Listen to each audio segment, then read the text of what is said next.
Right, so this could potentially be quite a quick video, this one, because I'm doing issues 17 and 18 together. The reason I'm doing that is because we've actually already had these models before in one of the earlier issues, so we've already seen the Termagants. I personally think they should have given us Hormagaunts, because then it would have given us some of those lovely hand-to-hand small Tyranids. But can't do much about that, and I imagine that they've deliberately not done that because the Hormagaunts would be in high demand. They're just cool, and they are Space Marine.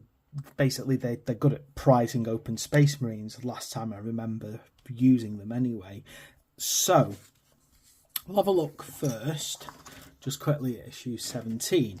So our first part will be the build. So because we've already built these before now, we kind of know the pattern. They're very easy to put together, but just in case, you get guide number 10 for this.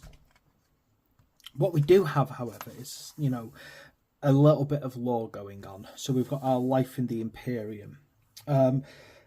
The Imperium is not a nice place to live, particularly if you are stuck living in a highly populous planet.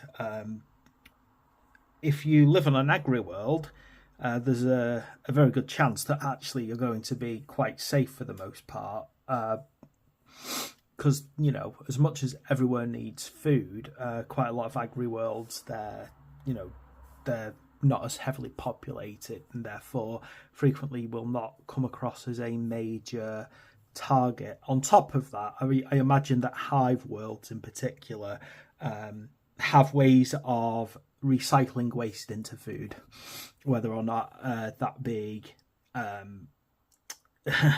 bodily waste or recycling or hydroponics, or just taking corpses and turning them into corpse starch and other things. Anyway, it's very grim to think about, but the point being that life in the Imperium is not a nice thing, and I think it's very important to actually realise that they are the worst of all kind of authoritarianism. Anyway, so you've got kind of a nice bit about life and a nice bit about death in the Imperium within this, which means that there's a very good chance that if you die in the Imperium, they'll take your dead body and basically put cybernetic components in there so that you get to carry on enjoying being alive after you're dead. Right.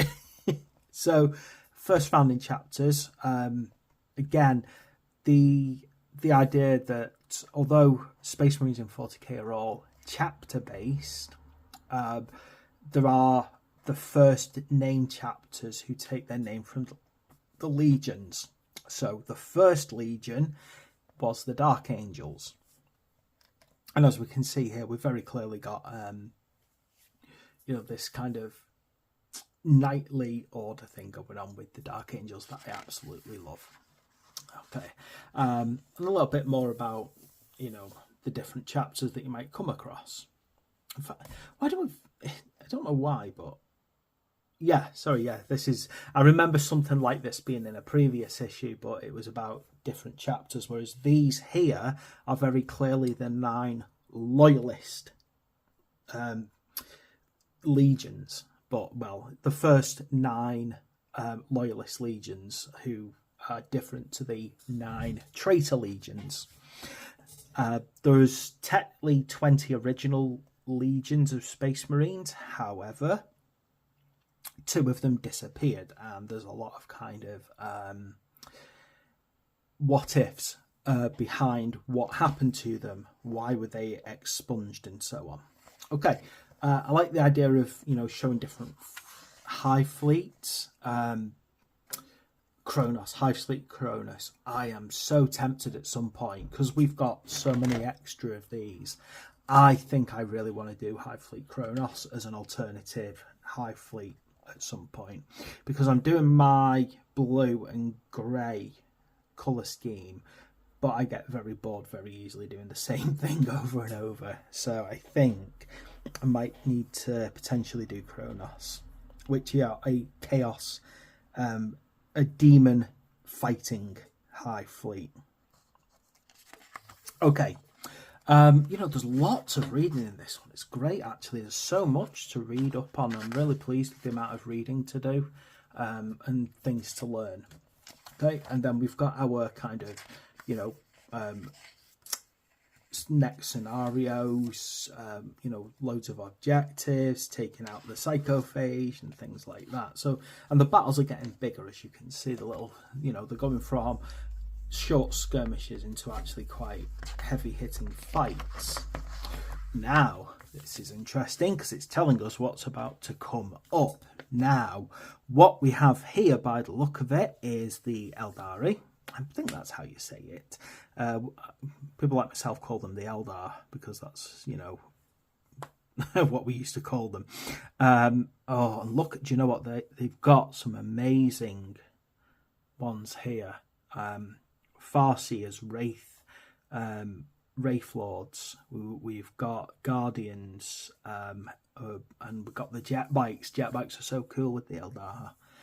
And then over here we have the Chaos Space Marines, the generic Chaos Space Marines. Terminators, which we love. That looks like, that could be Havocs. Is that an actual squad of Havocs? I hope that's a squad of Havocs. It looks like it.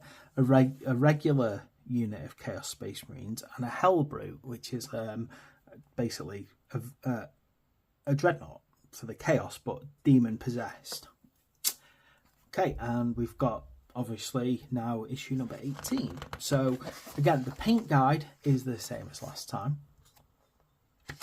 As in, like, we're just kind of, it's basically reiterating back over what you should do with your Termagants. So it's actually quite different. It's actually different to the original one because we've got more paints this time, which is good. So it's just kind of showing you where your Termagants should be up to. More reading to do, which I'm pleased about. What is a hive world? A hive world comes across as quite possibly one of the most horrific places to live. Imagine living in basically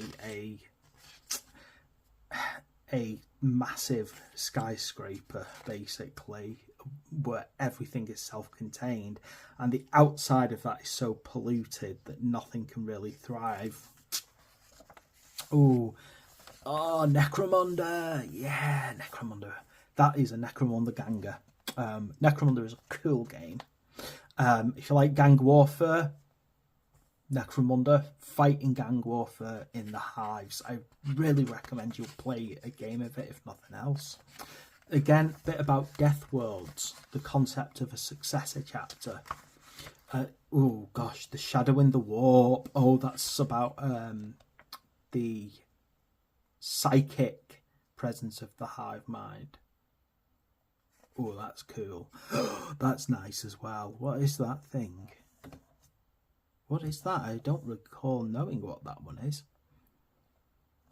That's cool. That is like a massive synapse creature, isn't it? That is awesome. Like that. It's like that in the background, I think, is a zoanthrope. But this thing, I have no idea what that is. I'll have to have a read up on it. That's cool. Okay, successor chapters. This is if you want to do something different with your Space Marines. So have a look at different colour schemes. Again, more fighting, a monster hunt to do. Again, fighting that psychophage. Right, so we're doing really well here. We've got some really cool stuff, and then of course telling us about what's coming up again. Oh, and look at what we're getting next time. We get the Parasite of Mortrex and a chaplain on a bike. That is just so cool. Basically a Space Marine priest riding a motorcycle. I mean, not much cooler really can you get than that. So yeah, there's ours, issues 17 and 18. I probably talked about them a lot more than I originally planned, but there we go. We've already had some Termagants, so I think when I put these together, I'm going to attempt a different colour scheme. And to do that, though, I still might only use the paints we've got so far to show you that you can do different things with what we already have. So we'll have a good look into that when the time comes. Other than that, thanks for watching. Please like and subscribe, and I'll catch you next time.